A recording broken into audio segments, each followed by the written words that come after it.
the simplest way to think about what's happening, and you've actually written about this, Graham, where you have this K-shaped economy. Yep. So you have the top 20% are then taking off to the right.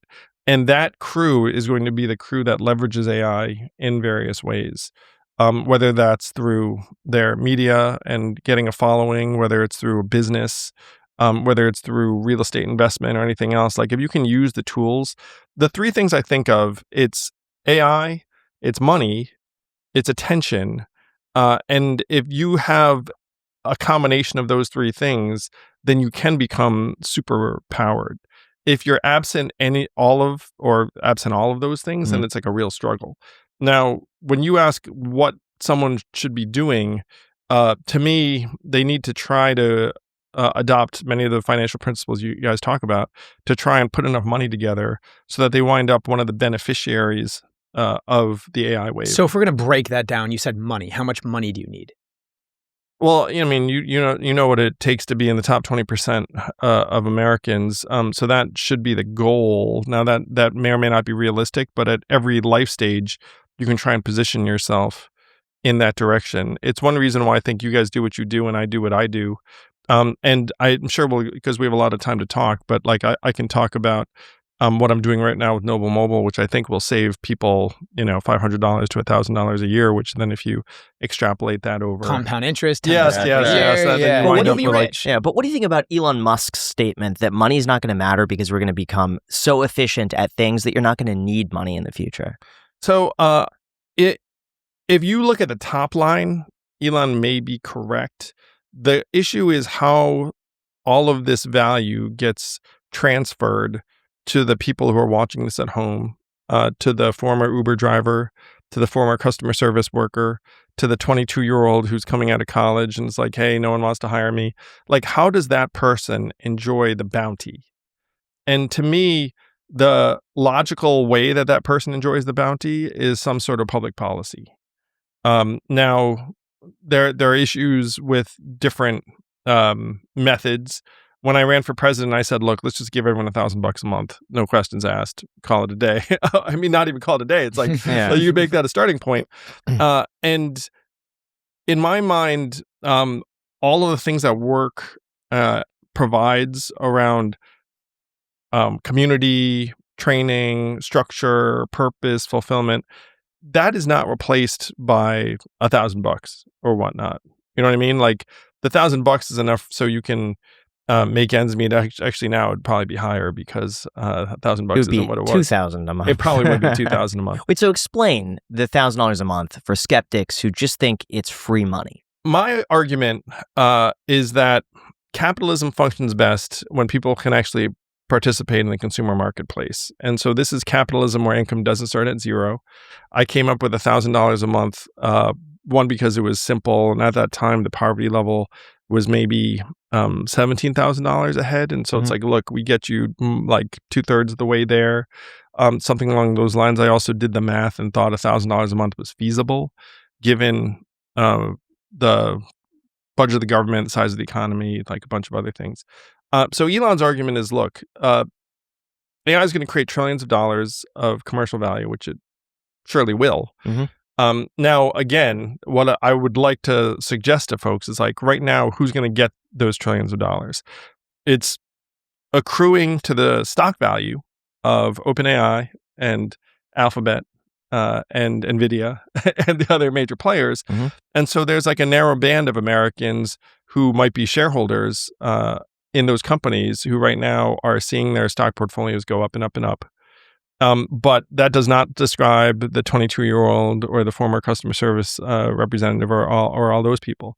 So what I was saying is like, look, let's take some of the bounty from AI and transfer it quickly and broadly to the general public in a way that doesn't differentiate, doesn't stigmatize, doesn't means tests. Like, look, we're transitioning from scarcity to abundance. And we need to make people feel included as quickly as possible, because if you don't do that, then you wind up with a very angry 80% that eventually gets the pitchforks out and gets really, really angry at whoever the winners are in the new world. Seems like that's already happening, though. It seems like right now wealth is considered bad. Yeah, and it makes me super sad. So my parents immigrated to this country. I'm the child of Taiwanese immigrants, and they believed that America was the land of opportunity and it's the American dream, and they came here for a better future for me and my brother, and it worked. And so I thought, America is awesome. We can just roll up our sleeves and work hard and like make a good life. And now people feel like the system's rigged in a way that stigmatizes folks who have made a lot of money. And that makes me very, very sad, because if you don't think you have a shot, don't think the system's fair, then it takes the American dream and makes it seem out of reach for most people. And I'm a numbers guy, so I get it. I mean, if the average age of a home buyer is, what is it now?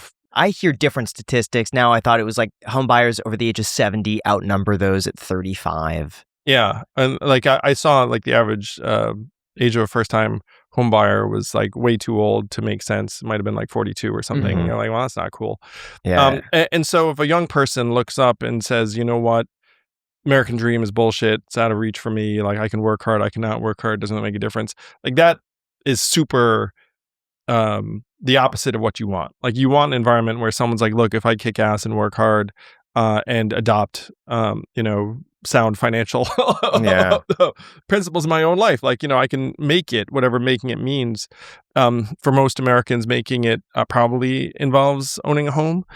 Which, it's like, I don't know, you guys might have different advice on that. I was a renter for a long time, so I was like cool with that. But I was living in New York, and I guess that's pretty standard. I mean, that's a whole different vein that I'm sure Graham would love to go down. But first, I'm curious, we'll get to that. How much of that is mentality versus actual reality? Because the way I see it is there's more opportunity right now than there's ever been in American history, but more people feel like the odds are stacked against them now than they ever did in American history. So it makes me wonder, like, what is the reality? The way I see it, and from all of the people I talk to, everyone's saying it is as easy as it's ever been to get rich.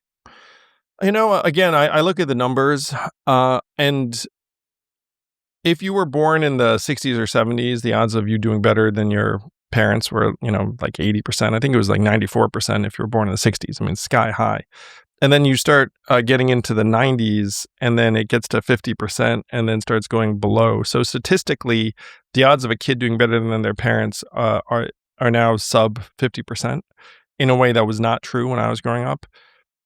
So in my mind, you should have an attitude like, look, you could give me any percent and I'm going to make it. Like you tell me the top 30% I'm going to make it, I'll be in the top 30%. You tell me it's 20, I'll be in the top 20. Like, because there's no upside to putting yourself in like the bucket where you're not going to make it or the deck is stacked against you. I mean, that stuff is, it's not helpful. You just want to, one of the things that I took to heart when I was younger, it's like, look, if you believe you can succeed or you believe you can fail, you're probably right. Life insurance is one of those things that makes sense for a lot of people out there, but most people just put it off because it feels complicated, expensive, or time-consuming, but it doesn't have to be thanks to our sponsor, Fabric. Fabric by Gerber Life is term life insurance that you can get done today. It's made for busy parents like you. It's all online. It's on your schedule, right from your couch. You could be covered in under 10 minutes with no health exam required. If you have kids, and especially if you're young and healthy, the time to lock in a low rate is now. And even if you have life insurance through your employer, it may not offer you enough protection for your family, and it usually does not follow you if you leave your job. Fabric offers flexible, high-quality policies that fit your family and your budget, including options like $1 million in coverage for less than $1 a day. Fabric is partnered with Gerber Life, trusted by millions of families for over 50 years. There's no risk, and they even have a 30-day money-back guarantee, so you can cancel at any time. Fabric also has free digital wills, tools to invest in your kid's future, and more, all right from your phone. Join the thousands of parents who trust Fabric to protect their family. Apply today in just minutes at meetfabric.com/ICHclips. Again, that's meetfabric.com/ICHclips. MEET fabric.com/ICHclips. The link is also down below in the description. Enjoy. So do you think getting $1,000 a month for people would give them enough encouragement that they could start those businesses? And how do you ensure they just don't waste the money, or that it causes inflation, or that they spend it on drugs or let's just say alcohol or things like this? Yeah, so again, I'm a numbers guy, and when you put money into people's hands in various environments, and so there was like a Native American tribe that had a natural experiment because they had a casino, and some families got money and then some families didn't. And so then you look to see what happened to the families that got money, and you had very, very low rates of, so what did they spend the money on? It was food and education and like in some cases socking away for the future. But the most positive things you could identify were that families in that got the money, their kids grew up with much higher levels of two traits, conscientiousness and agreeableness. And so those traits map to, if I do the right thing at home, something good happens. If you're in a home environment where doing something good, bad doesn't really matter to your outcome, like you don't get rewarded, your allowance doesn't go up, your parent doesn't say good job or whatever, then so conscientiousness and agreeableness correspond to success in life. They correspond to successful marriages. They correspond to being a decent worker. You show up and like you actually expect to have to do the work, and if you don't do the work, then then there'll be consequences. So studies have consistently shown that's the kind of thing that the money enables. Would more people start businesses if everyone had $1,000 a month? Of course, in part because you just have more middle class-ish customers to be able to cater to. Right now, businesses are bifurcating where you have the K-shaped economy, and it's like, look, if I cater to the top 20%, I could have a good business, and then if I cater to like the bottom. Whatever, 50%, maybe I can have a good business. I want to share an example, and this might be very specific, but I have some friends of extended family in Canada, and they practically live off the welfare system there, and they don't work, and they hang out all day, they smoke weed, they play video games, they get drunk, and I've talked to them about this before, like, hey, why don't you work? Oh, because if I work, I lose these benefits. Or if I make a certain amount, I don't get all this free stuff. So it's actually better for me not to work and just live off this. It was probably like $1,300 a month of like what they were getting. But that was plenty for like a rural part of Canada. How do you prevent that not from happening here? Or do you just accept that some people will fall into that? And that's okay, because at least they're happy. They're staying to themselves. They're not hurting anybody. Let them be. I would say two things. The first is that you should not have a system that ever discourages someone from going out, kicking ass, making money. And right now you do have that system in the US, sounds like in Canada, where when I was running for president, a woman came to me in Iowa and said, hey, I'm disabled. I want to volunteer in my community, but I'm afraid to because I'm afraid that I'm going to lose my disability benefits as a result. There are millions of Americans who are in some kind of situation like that, where if I make a certain amount of money, you'll take the benefits away. If I show that I'm able-bodied, you'll take the benefits away. I'm going to suggest that that is terrible and messed up, and that woman should be able to go have a bake sale or whatever the heck and not be concerned we're going to take money away. So that's why you need a less negative incentive structure. Like what I was campaigning on the freedom dividend was like, look, I'm going to give you $1,000. You make more money, sure. Like I'm not, it's like I don't want to punish you for being successful. And right now, a lot of the way government programs are designed do have this perverse incentive where if you do better, you get less. If I give this to you, and to the second point, so if I give this to you, I personally, Andrew Yang, would love it if you went out there and used it to start a business and kick some ass and you don't just chill out at home playing video games all day. But I think that is up to you. My hope is that you'll want to get a girlfriend and like do good things, and most girls aren't that into it if you're at home in the basement playing video games all day. I tell by the way, I have a 13-year-old and a 10-year-old, and I tell them all the time, like, this is not a path to getting girls. Then one of them will be like, what if I meet a girl who just loves playing video games all day? I was like, yeah, good luck with that. Like that's unlikely. Part of it is that we've all contributed to the development of AI in some minute fashion, where the data that's getting sold and resold every year, if you had to put a dollar value on it, even putting aside the value of AI, the direct market value of the data that gets sold and resold in America every year is in the hundreds of billions of dollars a year. And that most Americans don't see a dime of that, obviously, because it's just, getting siphoned off the top. Then if you include AI, then you could ratchet that value up significantly if you play out the value of AI over time. And so that person in rural North Dakota or whatnot. Canada. Yeah, Canada. Well, I was picking American, but yeah, sure. That's Fair, and that's why I called it the freedom dividend. Is like, look, this is your dividend from all the awesome progress that we're making here in the States, and I would like you to do certain things, but hey, it's yours. Like one of the comparisons I made was that most major companies, let's say Microsoft, they pay a dividend every 3 months to their shareholders. Mm-hmm. You guys, because you're experienced investors, actually enjoy the dividend income that various companies send you. And not once has one of those companies turned to you and been like, hey, I really hope you don't use that money to like get a hot tub or whatever. Like, you're a shareholder, you get the money, like get yourself a hot tub, do whatever. I mean, like what I was trying to say was that we should apply that kind of ownership model to our data, to being an American society-wide. Sure, but isn't wealth technically only significant due to how wealth is relative?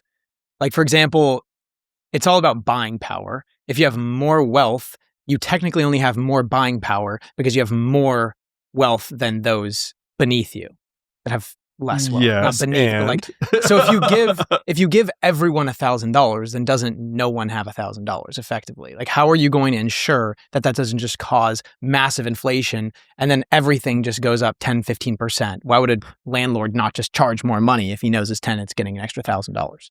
So this is an in-depth conversation that I enjoy, where if you look at inflation in American life, it tends to be centered in a few sectors, and those sectors are, you probably can guess them all: housing, education, healthcare, and you use landlords for a reason. And then you have things like clothing, media, electronics, like that are getting cheaper in some cases or the same. And so when you start digging in, you think, okay, why is it that insurance is always more expensive? Like, no one listening to this has ever gotten a note from their insurance company to be like, great news, your insurance policy is less this year. It's one reason why, like, health care is eating the economy, is because the entire business model is like, I'm going to charge you more this year. I'm going to charge you more. I'm going to charge you more. And then, makes employers be like, oh, shoot, if I give you healthcare, it's going to end up breaking my back in various ways. So you have certain parts of the economy that are allowed to ratchet up prices all the time because you're captive. You have no choice. Colleges have been like that for a long time because it wasn't the family necessarily paying out of pocket. It was that you had this giant government program. It's like, look, I'm going to put this money out. And then I'm also going to convince you that whatever you pay, this is good debt. You can pay whatever for this college degree. It's going to work out. Obviously, that is now being questioned rightfully. And so the things you'd have to separate, really, it's like, look, if I put money into your hands, certain sellers are going to be like, ooh, you have more money. Let me try and ratchet up the price. But then there are other industries where it's still super competitive, where if like the cost of McNuggets, for example, might not shoot up if I gave you $1,000 because it's like a highly competitive marketplace. And so what you'd want to do is you'd want to try and introduce market dynamics and discipline into the really dysfunctional segments that you're seeing most of the inflation in. And so then that leads you to like, okay, why is it that the cost of healthcare keeps going up and up regardless of what happens? Like, why does the cost of college keep going up? Why does the cost of housing keep going up?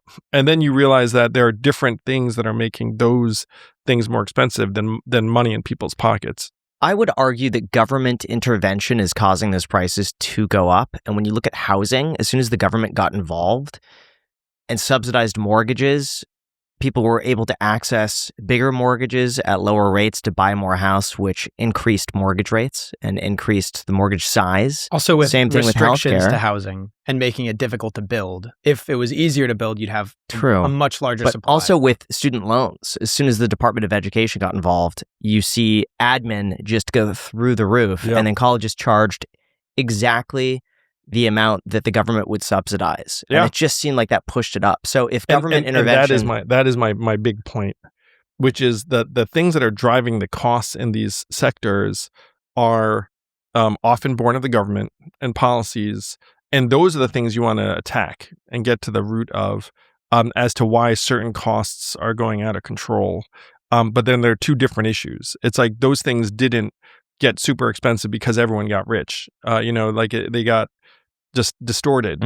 And so you want to, like, I'm all for loosening zoning restrictions, for example, because like that might make the housing market. Like I'm all for trying to figure out like, hey, what was Trump's idea? A 50-year mortgage? And like 50-year mortgage. It just didn't make any it made zero sense. So by the way, I know you and I and the three of us knew that immediately. I actually put out a tweet making fun of it where I was like, if a 50-year mortgage is a good idea, you know what's an even better idea? A 100-year mortgage. But you know what's crazy is reading the comments, how many comments were for the 50-year mortgage and said, thank you. Finally, this is a solution. This is exactly what we've needed. Finally, big W Trump. And then when he said you could pull out money from a 401k to buy, everybody was for it. And it just seems like, why is there such a distance between like what's factually and mathematically correct and what people think? It just seems like you throw out ideas that sound great and people just go for it. Oh yeah, that's this era. And I, by the way, I've put this out there too. I love when anyone in power, Trump included, is doing something trying to make life more affordable or like reducing the cost of various things. I love the Trump savings accounts for newborns. It's like, argue against that. And people be like, oh, it's not enough. It's like, sure, shoot at something. Like, $1,000 per kid. And then Michael Dell threw in another $250 for, like a bunch of kids in Texas. Yeah, it's like, well, no, you can't be mad at that stuff. So he's taking swings at trying to make housing more affordable, and we're seeing what is and is not possible. I mean, 50-year mortgage, dumb idea. 401k stuff, also it's like, risky, but right. Yeah, like taking a different risk profile, but risky. Yeah, it's like, that one was a chin scratcher. Yeah. It's like, how do I feel about this? That's the coin flip. Yeah, but so you, so I'm enjoying that aspect. Like the actual problems have been allowed to fester over, years and years, where like when you adopt certain policies and then you come back 30 years later, like things have gotten very distorted. And so when you're trying to undistort them, then some of the solutions, like the things he's doing, like some of them aren't awesome. But what you would actually need is a time machine. You would actually need to go back in time and be like, hey guys, like maybe we shouldn't be subsidizing certain things so much, or we should be loosening housing production. And I think Austin has been a real success story where they've built and then rents have gone down. So it shows that good leadership and policy could actually make a difference.